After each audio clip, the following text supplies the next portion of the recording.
You can't break free from self-defeating patterns until you confront the lies you've mistaken for a fact. And you can't outgrow who you're meant to be until you let go of who you used to be. That's what this podcast is about, giving you the tools and courage to dismantle limiting beliefs, shed outdated identities, and rewrite the narrative that's been holding you back. This podcast is your invitation to reinvent yourself. Give yourself permission to change. Give yourself the power to become someone new. Rewrite your story. I'm your host, Ruth M. Welcome to Loved and Free Podcast.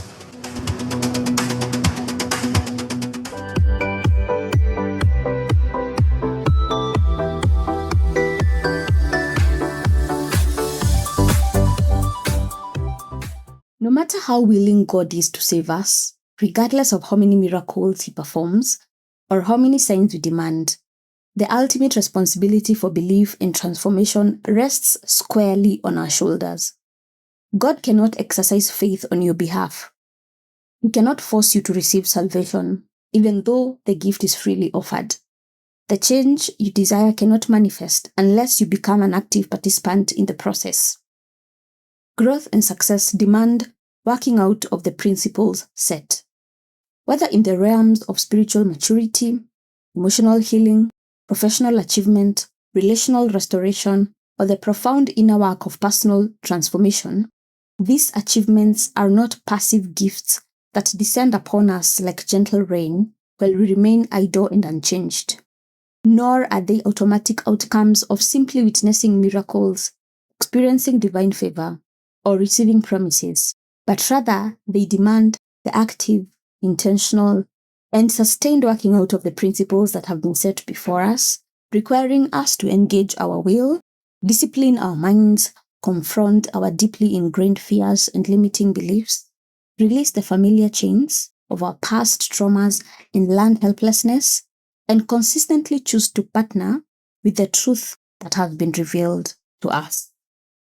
For while God is more than willing to provide the vision, the resources, the grace, and the strength we need, He will not do for us the part that only we can do: the believing, the choosing, the walking, the persevering, the reframing of our perception, the renewing of our minds, and the daily, sometimes arduous, but always necessary process of applying what we have learned to every circumstance of our lives until the principles you have received become not merely abstract concepts we admire from a distance, but the architecture of our souls, shaping our responses, guiding our decisions, and ultimately determining whether we will remain grasshoppers in our own sight or rise to possess the promises that have been set before us. This truth, simultaneously harsh and liberating, was revealed to me during a period when I was trapped in what I call the grasshopper mentality. It was so pervasive that without this revelation, I would have forfeited my destiny and purpose. Let me share the story that illuminated this for me. The narrative begins in Exodus chapter 12, where the Israelites finally depart from Egypt after 430 years of brutal enslavement. They witness miracle after miracle. The plagues that devastated the oppressors, the parting of the Red Sea, and the daily provision of manna from heaven. By Numbers chapter 13, 2 years have passed since their liberation. Now, God commands Moses, "Send men to spy out the land of Canaan, which I'm giving to the children of Israel."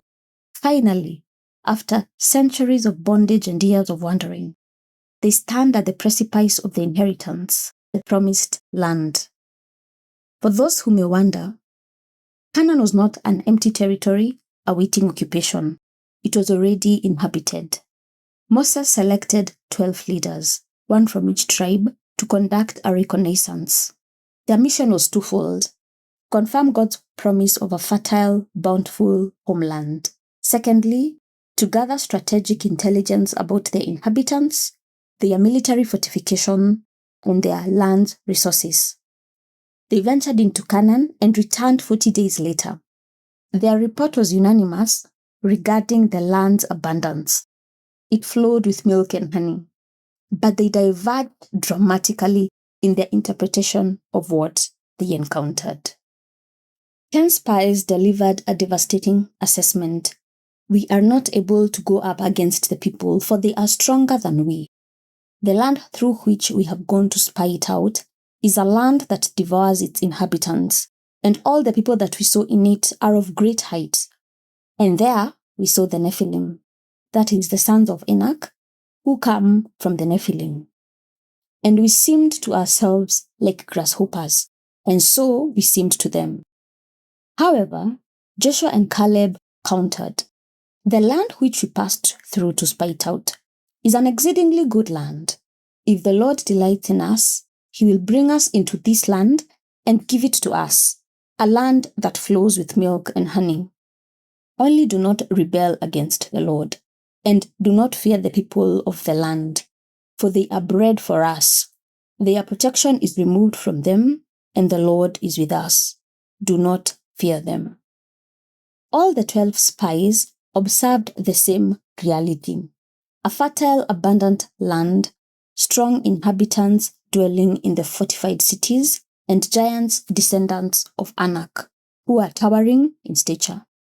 The problem was not what their eyes beheld. The problem was their perception, the lens through which they interpreted reality. Perception is a process by which we organize, interpret, and make meaning of sensory information. It is not a passive recording of external events, but an active construction shaped by our internal architecture, our beliefs, experiences, traumas, and the narratives we have internalized over our lifetime. The grasshopper mentality is not merely a moment of low self-esteem. It is a deeply embedded cognitive framework that distorts reality through the sense of past trauma and learned helplessness. It is the internalized conviction of powerlessness that persists even when the external circumstances have radically changed. All the 12 spies were products of 430 years of bondage in Egypt. They shared a collective trauma. Their identity had been forged in the crucible of oppression, where they were property and not persons, objects and not subjects of their own destiny. Learned helplessness is a psychological condition where individuals believe they have no control over their circumstances, even when opportunities for agency exist. When the 10 spies declared, "We were like grasshoppers in our own sight," they were not simply stating a fact. They were confessing the limitations of their internal architecture. Defeat was etched into their DNA, carved into their bodies, minds, hearts, and souls. They continued to believe, despite 2 years of witnessing divine intervention, that Pharaoh and Egypt were greater than the God who had liberated them. Consider the congregation's response when Joshua and Caleb delivered their hopeful report. Rather than embracing the good news, the people wept throughout the night, grumbled against Moses and Aaron, declared their desire to return to Egypt, and threatened to stone Joshua and Caleb. Why would oppressed people reject liberation and prefer their familiar bonds of slavery? The human mind often chooses the certainty of suffering over the uncertainty of freedom. Pain, however terrible, is familiar. It is predictable. The Egyptians' whip was known. The challenges of Canaan were unknown. The Israelites were so saturated with the trauma of Egypt that hope became unpalatable. Good news was distasteful. They had become so accustomed to despair that their systems rejected optimism as foreign, even threatening. Joshua and Caleb represented a different trajectory. Something shifted in the internal architecture during those 2 years in the wilderness. While others remained anchored in Egypt, they allowed themselves to be rewired by the voice of God, the miracles they had witnessed, and the promise of Canaan.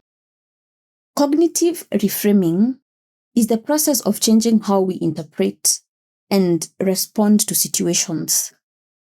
Joshua and Caleb did not wear rose-colored glasses.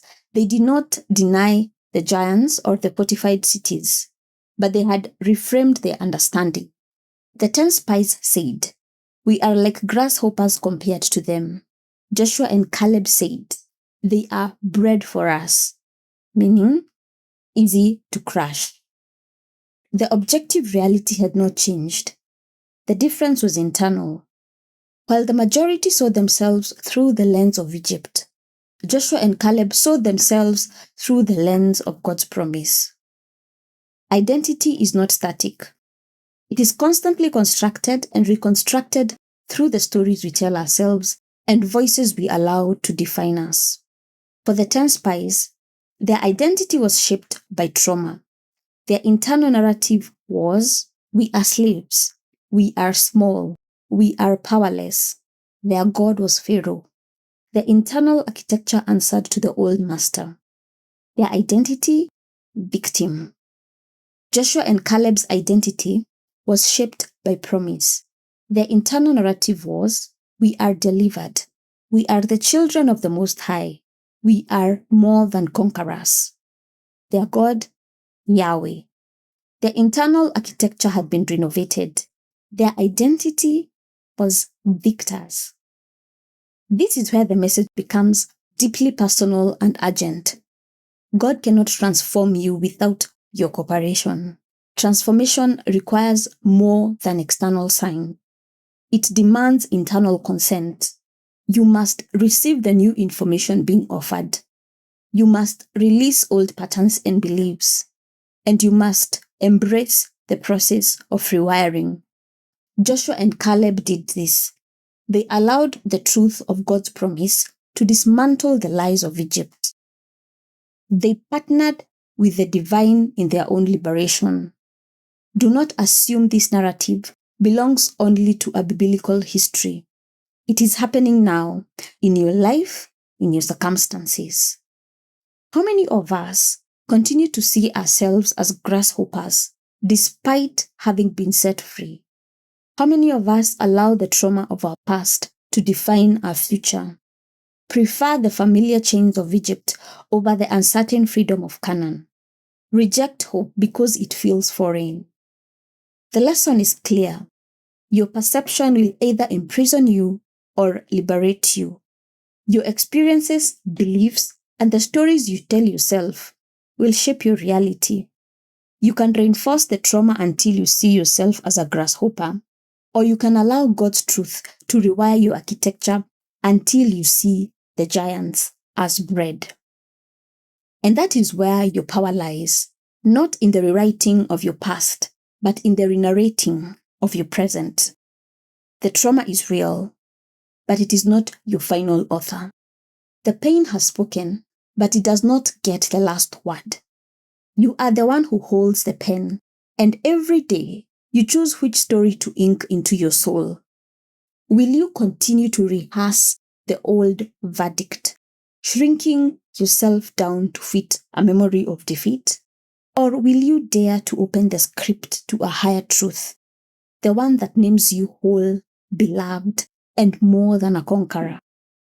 Healing is not a passive arrival. It is an active rebellion against every lie that has built a cell around your heart. So stand up, speak back, stab the fear, and feast on the promise. The prison is unlocked from the inside, and the key is in your hand.